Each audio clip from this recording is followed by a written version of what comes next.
Existem os ácidos não oxigenados, que são chamados de hidrácidos, como você sabe, claro, os tais hídricos, lembra? Os hidrácidos são aqueles hídricos. A diferença entre aqueles que não têm oxigênio daqueles que têm. Porque quando tiver, para o ímpar, é oso ou é íco? Então a gente disse que aquele que tem menos oxigênio termina em oso, o que tem mais oxigênio termina em íco. Em compensação, os hídricos deram etos. O ânion derivado de um hídrico, de um hidrácido, será eto. Por exemplo, clorídrico, clorito. Os ânions derivados de oxiácidos oso vão dar um ânion que terminará em ito. Os ânions derivados de um ácido que termina em ico darão ânions terminados em ato. Fizemos já uma exaustiva revisão dessa parte que eu chamo de decoreba. Por que não? É verdade. Bom, estava dizendo sobre aqueles que não têm oxigênio. Reconhece ácido fluorídrico, ácido clorídrico, ácido bromídrico, ácido iodídrico, ácido sulfídrico, ácido cianídrico. Nenhum deles tem O. Todos terminam em hídrico e darão ânions terminados em etos. Bom, agora vamos a um ponto controvertido. Você está careca de saber que a eletronegatividade é um fator muito importante, claro.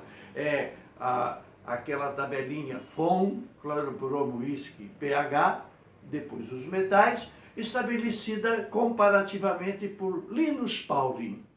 Bem, então a eletronegatividade está na nossa cabeça. Por quê? Porque esse tal F é o campeoníssimo em eletronegatividade. Mas não tem nada a ver nesta explicação que eu vou te dar.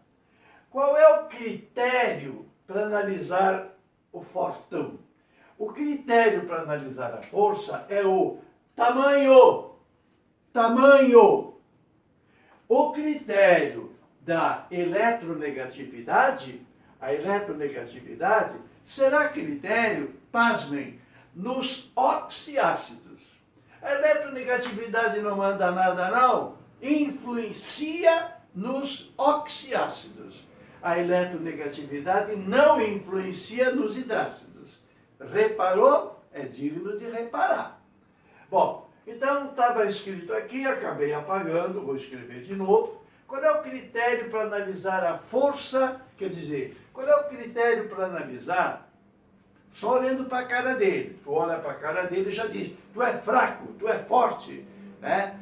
Agora, fazendo direitinho, lá no laboratório especializado, dá para medir através de um número, que vem no chamado percentual de ionização, ou melhor, grau de ionização. Entre os hidrácidos, o critério é o tamanho de quem? Do outro. É o tamanho do outro. Outro o quê? Concorrente? Hein? Quem é o outro? O outro átomo. O outro átomo. Por quê? Você sabe que os hidrácidos, se eles não têm oxigênio, é o H, obrigatoriamente, e mais alguém. Ponto. Não existe um terceiro. Então vamos observar o outro. Quais são os outros nos hidrácidos? Flúor, cloro, bromo e iodo. Estou pegando esses porque eles fazem parte de um grupo. E o tamanho aumenta para baixo. Quanto mais camadas ele tem, maior tamanho. Então eu fiz uma bolinha de visualização. Esse aqui seria o flúor. Olha o tamanho dele. Brincadeira. Ele é impossível de ser visto, mas influenciável. O cloro, olha o tamanho dele. O bromo, olha o tamanho dele. O iodo, olha o tamanho dele. O flúor é do segundo período, então tem duas camadas. Já o iodo é do segundo, terceiro, quarto, quinto. O iodo é do quinto período, quinta linha horizontal. Então ele tem 5 camadas, claro, tem que ser muito maior que os outros. mais camadas de elétrons. Bom, então o tamanho como é que faz? O tamanho aumenta para baixo. O flúor é pequenininho e o iodo é grandão. Bem, aonde que vai, o que tem a ver com essa história de ser eficiente? Meu querido amigo, não será necessário vazar? O H não tem que vazar? Vazar é o termo que meu filho usa. O termo que eu devia estar usando é o termo ionizar. O H não tem que ionizar? O H não tem que ionizar? Para ionizar, o cara tem que ficar puxando elétron.